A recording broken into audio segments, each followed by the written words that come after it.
2005లో హైదరాబాద్ లో apartment typical గా ఎంత ఉండేది? 10-11 లక్షలు. ఈ రోజు 20 ఏళ్లు గడిచిన అపార్ట్మెంట్ ఏదైనా మీకు 40 లక్షల్లోకి వస్తుందా? రాదు. మరి డబుల్ అవదన్నప్పుడు మీరు కొన్న 10 లక్షలు కాస్త 40 లక్షలు ఎట్లా అయింది? బట్ అపార్ట్మెంట్ షెల్ఫ్ లైఫ్ చూసుకుంటే 25 సంవత్సరాలు నుండి 30 సంవత్సరాల మధ్యలో ఉంటుంది. మళ్ళీ దాన్ని ఎవరు చూసారు? ఇది బేసికల్ గా వాళ్ళే చెప్తుంటారు కదా. ఎవరు చెప్తున్నారు?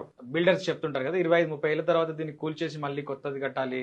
మీ అపార్ట్మెంట్ ని కూల్చి కడితే మీకు వచ్చే రిటర్న్ చాలా ఎక్కువ. అదేలా సార్ అంటారా? ఇప్పుడు హైదరాబాద్ లో 40 ఏళ్లు పూర్తి చేసిన అపార్ట్మెంట్స్ ఉన్నాయి.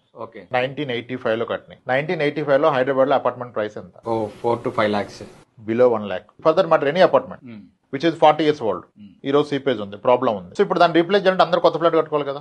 1100 SFT లేదా 1200 SFT. పర్ SFT ఎంత పడుతుంది కన్స్ట్రక్షన్ కాస్ట్? ఈ రోజు అరౌండ్ 1400-1500. 2000 వేసుకో. మరి 1200 SFT కొత్తగా కట్టడానికి ఎంత అవుతుంది? 25 లక్షలు అవుతుంది. ఒక కొత్త అపార్ట్మెంట్ ఎంత ఉంటుంది సార్ కాస్ట్? 2 కోట్లు. కానీ పాతది సీపేజ్ లోకి ఉంటే 50 లక్షలు ఉంది. దాన్ని కొత్తది చేస్తే నీకు 20 లక్షలు ఖర్చు అయితే 2 కోట్లు అయిపోతుంది.